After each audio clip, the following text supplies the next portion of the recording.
হাজারো নিউ ইয়র্কবাসী ভালোবাসায় সিক্ত হয়ে শেষ বিদায় নিলেন বন্দুকধারীর গুলিতে নিহত বাংলাদেশি বংশোদ্ভূত পুলিশ অফিসার দিদারুল ইসলাম।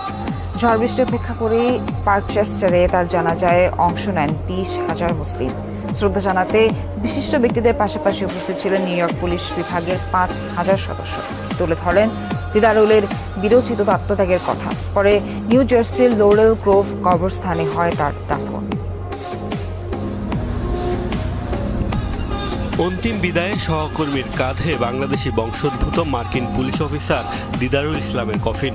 বন্দুকধারীর হামলায় মাত্র 36 বছরেই নিভেছে যার জীবন প্রদীপ। ছিল ঝড়ের পূর্বাভাস, হয়েছে বৃষ্টিও। এর মধ্যেই দিদারুলের শেষ বিদায়ে নেমেছিল জনস্রোত। হাজির হন হাজার হাজার নিউ ইয়র্কবাসী। জানাজায় অংশ নেন প্রায় 20,000 মুসলিম। আনুষ্ঠানিকতায় অংশ নেন নিউ ইয়র্কের গভর্নর, মেয়র, আইন প্রণেতা সহ বিশিষ্ট ব্যক্তিরা। বাংলাদেশে এই বীরের আত্মত্যাগের গল্প উঠে এসেছে তাদের কণ্ঠে। বাংলাদেশি মুসলিম আমেরিকান ছিলেন তিনি। কঠোর পরিশ্রমী হিসেবেই পরিচিত। যুক্তরাষ্ট্রকে রক্ষা করাকেই দায়িত্ব ভেবেছিলেন। তার জীবন এই দেশের জন্য এবং সবার জন্য উৎসর্গ করে গেছেন।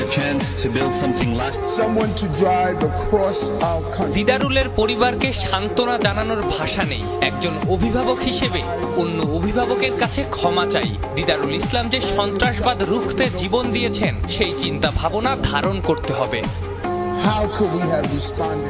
আনুষ্ঠানিকভাবে দিদারুলকে সম্মান জানান নিউ ইয়র্ক পুলিশ বিভাগের 5,000 সদস্য। স্যালুটের পাশাপাশি হেলিকপ্টারের মাধ্যমেও দেয়া হয় গার্ড অব অনার। সহকর্মীর পরিবারের পাশে থাকার প্রত্যয় ব্যক্ত করেন পুলিশ কমিশনার। চেয়ে দেখো দিদারুল, পুরো নিউ ইয়র্কের পুলিশ তোমার পাশে। তোমার এবং তোমার পরিবারের জন্য আমার হৃদয় ভেঙে গেছে। আমরা সবসময় এই পরিবারের পাশে থাকব।